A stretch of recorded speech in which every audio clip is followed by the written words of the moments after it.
Morning all आप दोस्तों, आप सभी का के शाह क्लासेस में स्वागत है। ये घटना चक्र आधुनिक भारत के इतिहास का ये 15वां लेक्चर है और इसमें हम लोग कवर करेंगे कि भारत से बाहर क्रांतिकारी गतिविधियां, यानी जब भारत को स्वतंत्रता कराने के लिए देश के अंदर तो गतिविधियां चल ही रही थी, क्रांतिकारी गतिविधियां, और देश से बाहर भी क्रांतिकारी गतिविधियां चल रही थी। तो आइए देखते हैं उसके बारे में कुछ फैक्ट्स और इससे रिलेटेड जो भी अब तक के पीवाई के क्वेश्चन बने हुए हैं उनको कवर करते हैं। और दोस्तों, ये चैनल पे पहली बार हैं तो चैनल को लाइक, शेयर और सब्सक्राइब जरूर करें। खासकर अपने मित्रों के साथ जरूर शेयर करें जो लोग तैयारी कर रहे हैं। ये अपकमिंग सभी परीक्षाओं के लिए इम्पोर्टेंट है, चाहे वो आपका ROR हो, TGT PGT हो या UP SSC हो या पेट हो, लेखपाल हो, सभी एग्जामों के लिए विशेष महत्वपूर्ण है घटना चक्र। तो इसमें हम लोग देखते हैं कि भारत से बाहर क्रांतिकारी गतिविधियां। इसमें लिखा हुआ है कि फरवरी 1905 में लंदन में श्यामजी कृष्ण वर्मा ने भारत के लिए स्वशासन की प्राप्ति के उद्देश्य से इंडियन होम रूल सोसाइटी की स्थापना की। साथ ही साथ सोसाइटी द्वारा इंडिया हाउस की आधारशिला रखने तथा श्री वर्मा द्वारा द इंडियन सोशियोलॉजिस्ट नामक पत्र के प्रकाशन के साथ ब्रिटेन में भारतीय राष्ट्रीय क्रांतिकारी आंदोलन की नींव पड़ी और गदर पार्टी की स्थापना। कई बार पूछा गया गदर पार्टी की स्थापना कब की गई, तो ये 21 अप्रैल 1913 को पराधीन भारत को अंग्रेजों से स्वतंत्र कराने के उद्देश्य की गई थी गदर पार्टी की स्थापना। और इसे अमेरिका एवं कनाडा में बसे भारतीयों द्वारा गठित किया गया। पार्टी का जो मुख्यालय था वो सैन फ्रांसिस्को अमेरिका में स्थित था। वर्ष 1913 में सोहन सिंह भाकना ने association of Hindustani workers of Pacific coast नामक संस्था की स्थापना की। इस संस्था में गदर नामक एक अखबार निकाला गया और जिससे इस संस्था का नाम भी गदर पार्टी पड़ा। लाला हरदयाल इस संस्था के जो है मनीषी पथ प्रदर्शक थे। कौन थे? लाला हरदयाल। गदर पार्टी के सदस्यों में कौन कौन थे? एक तो रामचंद्र थे, साथ ही साथ बरकतुल्ला यानी रामचंद्र और बरकतुल्ला, रास बिहारी बोस और राजा महेंद्र प्रताप, अब्दुल रहमान, मैडम भीकाजी कामा, भाई परमानंद, करतार सिंह सराभा तथा पंडित काशीराम प्रमुख थे। राजा महेंद्र प्रताप ने अपने सहयोगी बरकतुल्ला के साथ प्रथम महायुद्ध के दौरान वर्ष 1915 में काबुल, जो कि अफगानिस्तान में पड़ता है, में भारत की प्रथम अस्थायी सरकार का गठन किया था। कब? 1915 में। इसमें राजा महेंद्र प्रताप स्वयं राष्ट्रपति तथा बरकतुल्ला प्रधानमंत्री थे।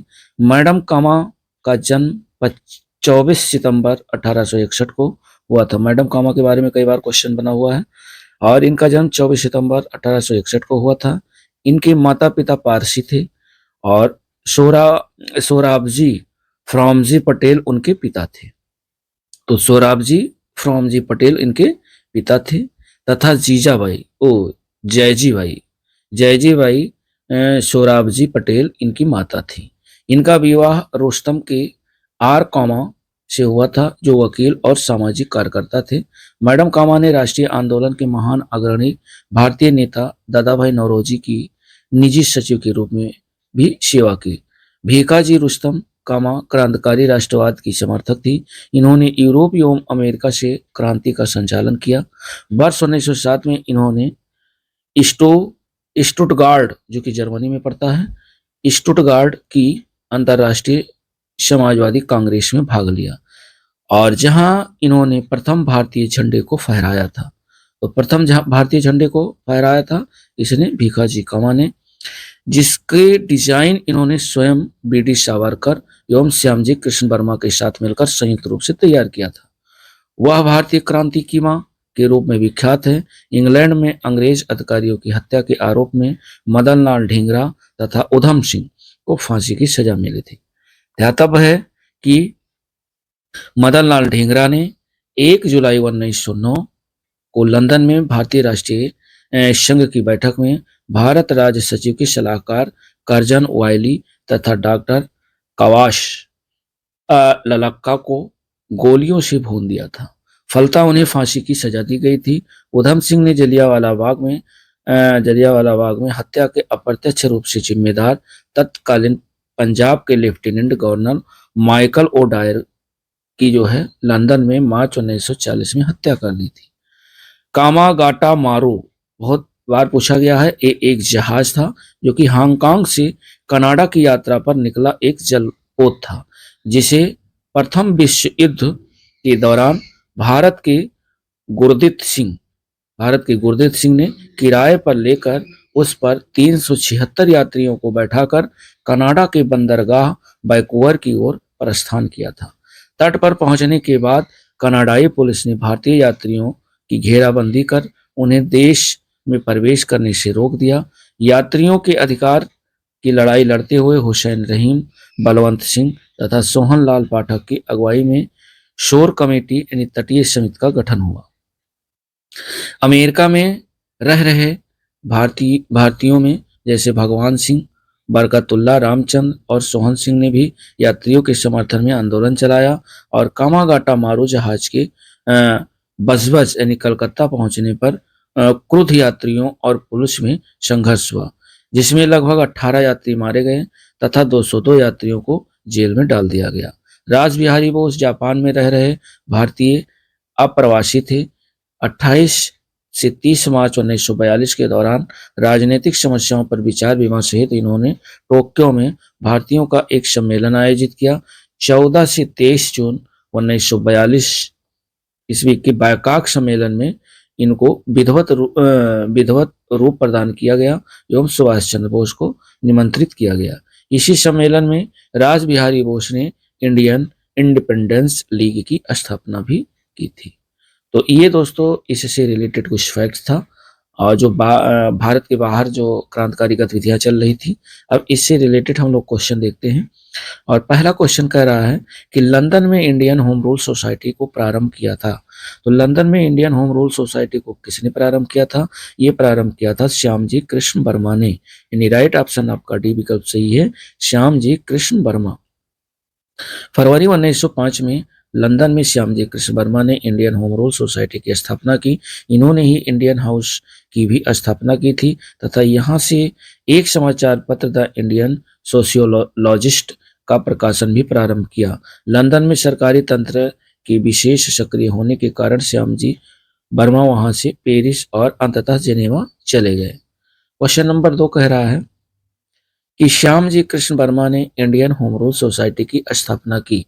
तो श्यामजी कृष्ण वर्मा ने इंडियन होम रूल सोसाइटी की स्थापना कहाँ की? ये की थी लंदन में। राइट ऑप्शन सेकंड नंबर का ए विकल्प सही है, लंदन। 3 नंबर क्वेश्चन कह रहा है कि इंडियन होम रूल सोसाइटी स्थापित हुई थी। ये कब स्थापित हुई थी? 1905 में। इंडियन होम रूल सोसाइटी स्थापित हुई 1905 में। तो 3 नंबर का राइट ऑप्शन डी विकल्प सही है, 1905। आगे 4 नंबर क्वेश्चन कह रहा है कि लंदन में इंडिया हाउस की स्थापना की थी। तो लंदन में इंडिया हाउस की स्थापना किसने की थी? ये श्यामजी कृष्ण वर्मा ने की थी। यानी राइट ऑप्शन 4 नंबर का ए विकल्प सही है, श्यामजी कृष्ण वर्मा। लंदन में इंडिया हाउस के संस्थापक कौन थे? तो लंदन में इंडिया हाउस के जो संस्थापक थे वो थे Shyamji Krishna Verma. Right option 5 number का ए विकल्प सही है। सारे पीडीएफ दोस्तों आपको जो है बहुत लोग पूछ रहे थे कि पीडीएफ कहाँ मिलेगी। तो आप MK साहू यानी MK साहू क्लासेस पे आप Telegram channel MK Sahu classes जो आपका टेलीग्राम चैनल है उसी पे आपको मिल जाएगी। तो सारे पीडीएफ वहीं आप आराम से पीडीएफ भी देख सकते हैं। तो 5 नंबर का जो राइट ऑप्शन है वो ए विकल्प है। 6 नंबर क्वेश्चन कह रहा है वह कौन था जिसने गदर पार्टी को स्थापित किया था? तो गदर पार्टी को स्थापित करने वाले जो थे वो थे लाला हरदयाल। यानी राइट ऑप्शन 6 नंबर का ए विकल्प सही है, लाला हरदयाल। आगे इसमें कह रहा है कि वर्ष 1913 में सोहन सिंह भाकना ने association of Hindustani workers of Pacific coast या Hindustani association of the Pacific coast नामक संस्था की स्थापना की। इस संस्था में गदर नामक एक अखबार निकाला, जिससे इस संस्था का नाम भी गदर पार्टी पड़ा यानी पड़ गया। लाला हरदयाल इस संस्था के मनीषी पथ प्रदर्शक थे। तो इस हिसाब से अगर देखा जाए तो विकल्प जो है इसमें ए वाला सही है। 7 नंबर क्वेश्चन कह रहा है कि निम्न में से किसने गदर पार्टी का गठन किया था? तो गदर पार्टी का गठन लाला हरदयाल ने किया था। राइट ऑप्शन 7 नंबर का डी विकल्प सही है, लाला हरदयाल। 8 नंबर क्वेश्चन कह रहा है गदर पार्टी की स्थापना कब हुई थी? तो गदर पार्टी की स्थापना 1913 ईस्वी में हुई थी। राइट ऑप्शन 8 नंबर का बी विकल्प सही है, 1913। 9 नंबर क्वेश्चन कह रहा है कि गदर पार्टी का नेता कौन था? गदर पार्टी के जो नेता थे लाला हरदयाल थे। राइट ऑप्शन 9 नंबर का बी विकल्प सही है, लाला हरदयाल। 10 नंबर क्वेश्चन कह रहा है कि निम्नलिखित में से कौन गदर पार्टी का पहला सभापति था? तो गदर पार्टी का पहला जो सभापति थे वह सोहन सिंह भाकना थे। यानी राइट ऑप्शन 10 नंबर का बी विकल्प से सोहन सिंह भाकना। आगे कह रहा है कि गदर पार्टी पराधीन भारत को अंग्रेजों से स्वतंत्र कराने के उद्देश्य से बना था। एक संगठन था जिसे अमेरिका और कनाडा के भारतीयों ने 1913 में बनाया था। ये पार्टी हिंदुस्तानी गदर नाम का पत्र भी निकालती थी, जो उर्दू, गुजराती और पंजाबी में प्रकाशित होता था। गदर पार्टी के जो संस्थापक अध्यक्ष थे वो सरदार सोहन सिंह भाकना थे। आगे 11 नंबर क्वेश्चन कह रहा है कि गदर आंदोलन की स्थापना की थी। गदर आंदोलन की स्थापना जो है सोहन सिंह भाकना के द्वारा किया गया था। राइट ऑप्शन 11 नंबर का डी विकल्प सही, सोहन सिंह भाकना। 12 नंबर क्वेश्चन कह रहा है कि गदर पार्टी से निम्नलिखित में से कौन संबंधित नहीं थे? ये आपको बताना है। तो लाला हरदयाल ये संबंधित थे, बरकतुल्लाह संबंधित थे और पंडित रामचंद्र संबंधित थे, लेकिन खुदीराम बोस जो है यह गदर पार्टी से संबंधित नहीं थे। तो 12 नंबर का जो राइट ऑप्शन है वो डी विकल्प सही है, खुदीराम बोस। गदर पार्टी की स्थापना 21 अप्रैल 1913 को पराधीन भारत को अंग्रेजों से स्वतंत्र कराने के उद्देश्य से की गई थी। इसे अमेरिका एवं कनाडा में बसे भारतीयों द्वारा गठित किया गया था और पार्टी का जो मुख्यालय था वो सैन फ्रांसिस्को अमेरिका में स्थित था। लाला हरदयाल इस संस्था के मनीषी प्रदर्शक थे। गदर पार्टी में रामचंद्र, बरकतुल्लाह, रासबिहारी बोस, राजा महेंद्र प्रताप, अब्दुल रहमान, मैडम भीकाजी कामा, भाई परमानंद, करतार सिंह सराभा तथा पंडित काशीराम प्रमुख थे। जबकि 30 अप्रैल 1908 को बिहार के मुजफ्फरपुर में खुदीराम बोस और प्रफुल्ल चाकी ने किंग्स फोर्ड पर बम फेंका था, परंतु दुर्भाग्य से राष्ट्रीय आंदोलन से हमदर्दी रखने वाले मिस्टर कैनेडी की पत्नी एवं पुत्री मारी गई। इस घटना के बाद प्रफुल्ल चाकी ने आत्महत्या कर ली। जबकि खुदीराम बोस को 11 अगस्त 1908 को फांसी दे दी गई। फांसी के समय खुदीराम बोस की आयु 18 वर्ष 8 माह और 8 दिन थी। तो इस क्वेश्चन से रिलेटेड जो फैक्ट था वो इतना। और 13 नंबर क्वेश्चन कह रहा है कि गदर पार्टी की स्थापना हुई थी, ये संयुक्त राज्य अमेरिका में हुई थी। गदर पार्टी की स्थापना यूएसए में किया गया था। तो राइट ऑप्शन 13 नंबर का डी विकल्प सही है, संयुक्त राज्य अमेरिका। 14 नंबर क्वेश्चन कह रहा है निम्नलिखित में से किस देश में गदर पार्टी की स्थापना हुई थी? तो गदर पार्टी की स्थापना यूएसए में हुई थी, यानी संयुक्त राज्य अमेरिका। 14 नंबर का राइट ऑप्शन ए विकल्प सही है। 15 नंबर क्वेश्चन कह रहा है कि गदर क्या था? तो भारतीयों का एक क्रांतिकारी संघ था जिसका प्रधान कार्यालय सैन फ्रांसिस्को में था, जो कि सैन फ्रांसिस्को कहाँ है? यूएसए में। तो राइट ऑप्शन आपका 15 नंबर का ए विकल्प सही है, भारतीयों का एक क्रांतिकारी संघ जिसका प्रधान कार्यालय सैन फ्रांसिस्को में था। 16 नंबर क्वेश्चन कह रहा है कि गदर पार्टी का जो मुख्यालय था वो कहाँ था? तो गदर पार्टी का मुख्यालय सैन फ्रांसिस्को में था। 16 नंबर का राइट ऑप्शन ये विकल्प सही है, सैन फ्रांसिस्को। 17 नंबर क्वेश्चन कह रहा है कि प्रथम विश्व युद्ध के दौरान सक्रिय होने वाले गदर क्रांतिकारियों का जो आधार स्थान था वो क्या था? तो ये था पश्चिमी अमेरिका। यानी राइट ऑप्शन 17 नंबर का सी विकल्प सही है, पश्चिमी अमेरिका। प्रथम विश्व युद्ध के दौरान सक्रिय होने वाले गदर क्रांतिकारी का आधार स्थल उत्तरी अमेरिका का, मुख्य जो देश संयुक्त राज्य अमेरिका का सैन फ्रांसिस्को नगर था। सैन फ्रांसिस्को संयुक्त राज्य अमेरिका के पश्चिमी भाग में स्थित है। यदि अमेरिका का अर्थ संयुक्त राज्य अमेरिका से लगाया जाए तो सही उत्तर सी होगा, किंतु यदि अमेरिका का अर्थ अमेरिका महाद्वीप से लगाया जाए तो सही विकल्प बी होगा। सामान्य तौर पर अमेरिका महाद्वीप को 3 उपभागों में बांटा गया है। एक तो उत्तरी अमेरिका, दूसरा मध्य अमेरिका और तीसरा दक्षिणी अमेरिका में विभाजित किया गया है। 18 नंबर क्वेश्चन कह रहा है सॉरी, गदर क्रांति छिड़ने का सबसे महत्वपूर्ण जो कारण था वो क्या था? तो गदर क्रांति छिड़ने का सबसे महत्वपूर्ण जो कारण था वह प्रथम महायुद्ध का शुरू होना। प्रथम महायुद्ध के शुरू होने के कारण गदर क्रांति छिड़ी थी। तो 18 नंबर का जो राइट ऑप्शन है वह सी विकल्प है, प्रथम महायुद्ध का शुरू होना। स्वदेशी आंदोलन के निष्क्रिय होने से भारतीय राष्ट्रवाद के प्रहरी भी निष्क्रिय हो गए थे, किंतु 1914 में अचानक छिड़े प्रथम विश्व युद्ध ने भारतीय राष्ट्रीयता के प्रहरियों को झकझोरा, उन्हें उद्वेलित किया। उस समय यह धारणा प्रचलित थी कि ब्रिटेन पर किसी भी तरह का संकट भारत के हित में है। उनके लिए एक मौका था। इस मौके का कई जगहों पर कई तरह से फायदा उठाया गया। उत्तरी अमेरिका में गदर क्रांतिकारी और भारत में लोकमान्य तिलक, एनी बेसेंट एवं उनके स्वदेशी संगठनों ने इस मौके का लाभ उठाया तथा गदर क्रांतिकारियों ने सशस्त्र संघर्ष के माध्यम से अंग्रेजी हुकूमत को उखाड़ फेंकने का प्रयास किया। 19 नंबर क्वेश्चन कह रहा है कि निम्नलिखित में से वह कौन व्यक्ति था जिसने विदेश में गणतंत्रात्मक सरकार की स्थापना की थी? तो विदेश में गणतंत्रात्मक सरकार की स्थापना की थी, ये थे महेंद्र प्रताप। महेंद्र प्रताप वो व्यक्ति थे जिसने विदेश में गणतंत्रात्मक सरकार की स्थापना की थी। तो 19 नंबर का राइट ऑप्शन ए विकल्प सही है।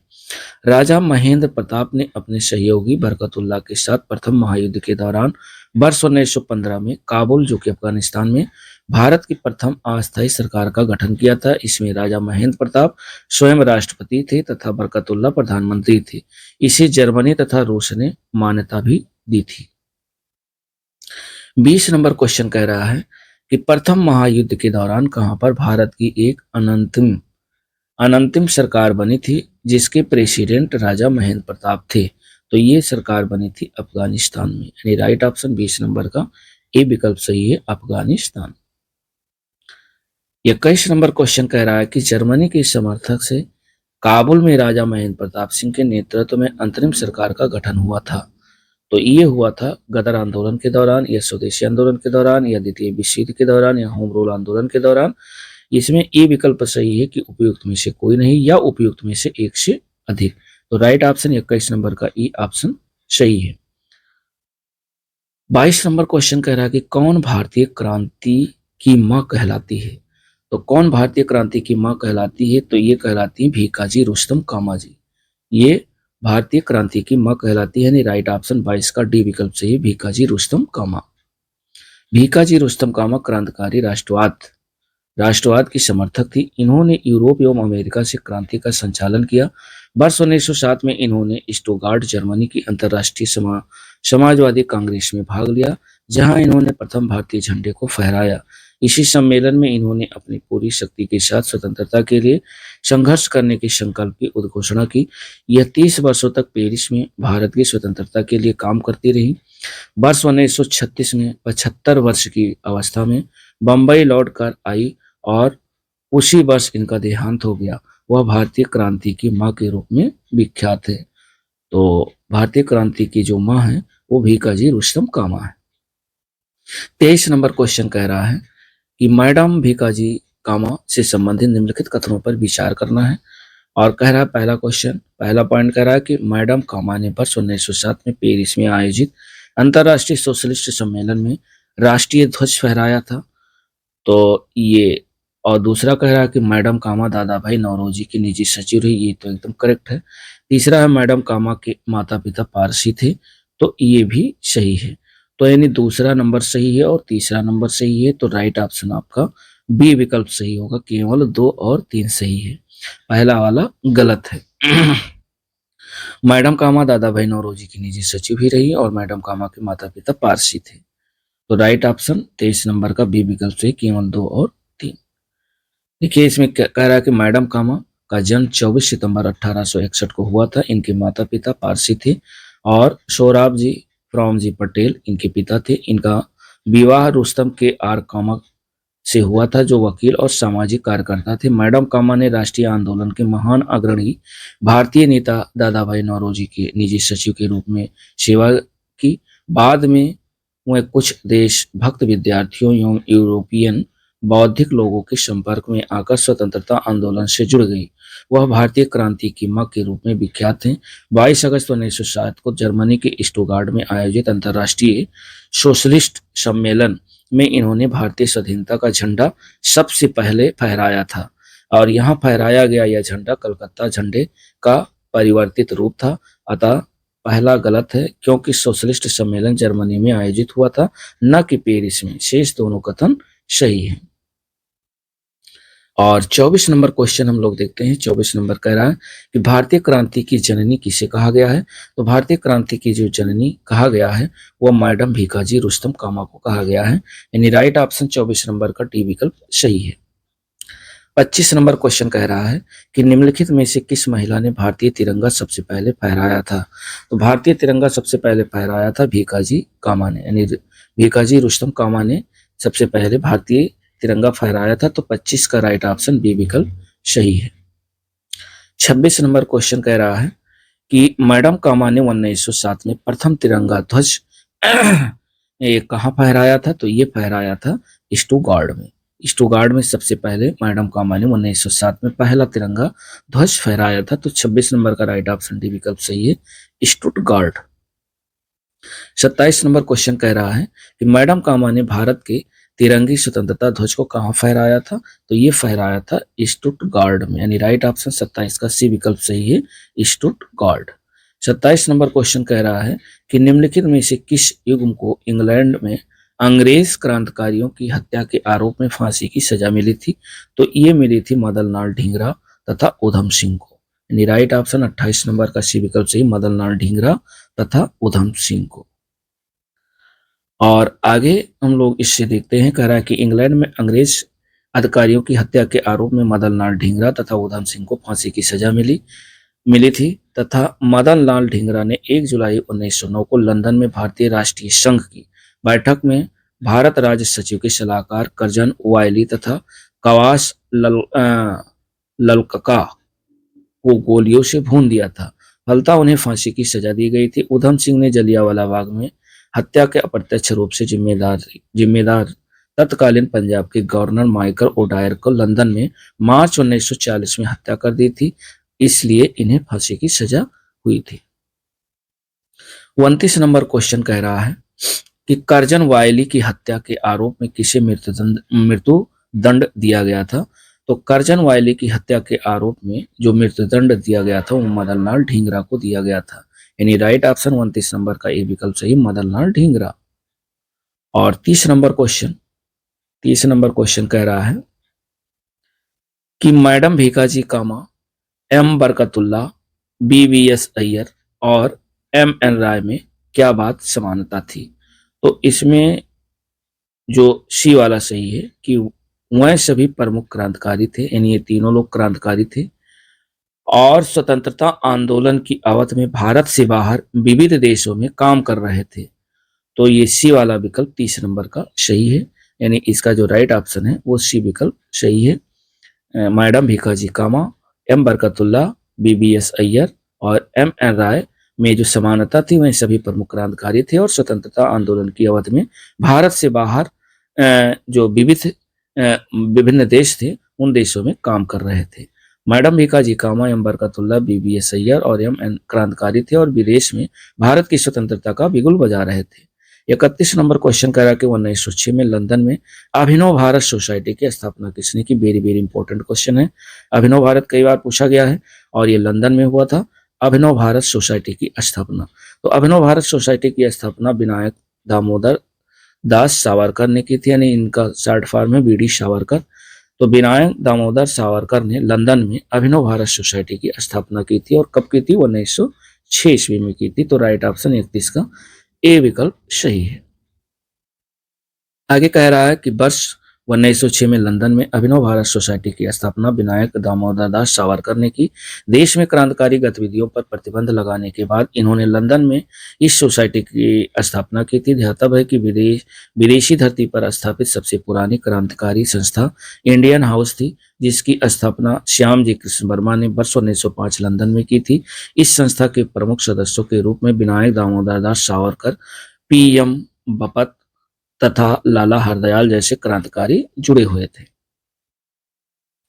आगे 32 नंबर क्वेश्चन देखिए, पूछ रहा है कि कामागाटा मारू क्या है। तो कामागाटा मारू जो है कनाडा की यात्रा पर निकला एक जलपोत था। Very very important question. तो 32 नंबर का राइट ऑप्शन सी विकल्प सही है। कामागाटा मारू कनाडा की यात्रा पर निकला एक जलपोत था, जिसे प्रथम विश्व युद्ध के दौरान भारत के गुरदीप सिंह ने किराए पर लेकर उस पर 376 यात्रियों को बैठाकर कनाडा के बंदरगाह वैंकूवर की ओर प्रस्थान किया था।